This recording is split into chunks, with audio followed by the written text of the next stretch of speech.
Merci, Monsieur le Vice-président, mes chers collègues. D'abord,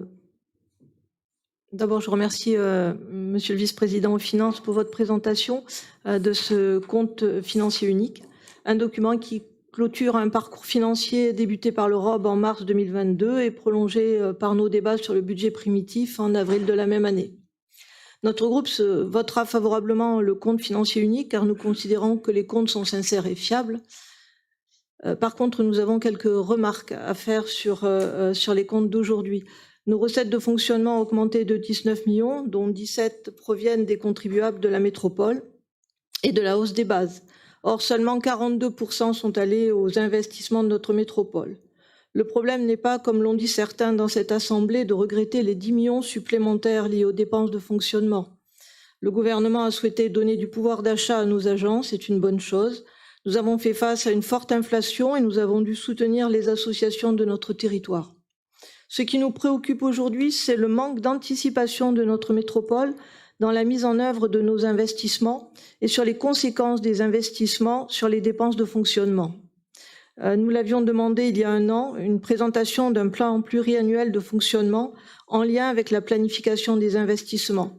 Il va être urgent de faire cette anticipation au risque de continuer à nous endetter.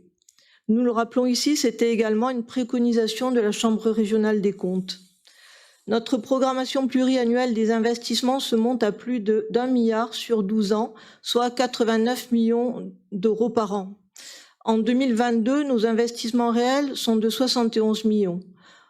À ce rythme, il nous faudra 15 ans pour réaliser notre PPI. Là encore, nous n'avons aucune visibilité sur ce que seront les priorités de notre exécutif.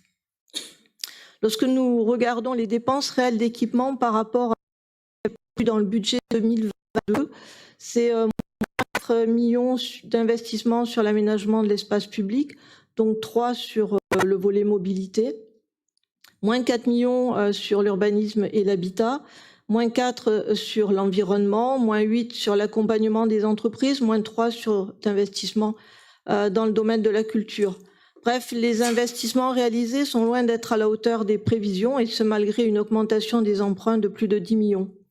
Nous ne pourrons pas éternellement augmenter notre endettement avec des taux à 4% et rembourser sur des durées de plus en plus longues, augmentant d'autant la charge d'intérêt. Donc notre question aujourd'hui, est-ce qu'on est en mesure d'anticiper ou de prévoir la planification, la nouvelle planification de la PPI et de voir quels sont les projets qui vont être reportés. Voilà, je vous remercie.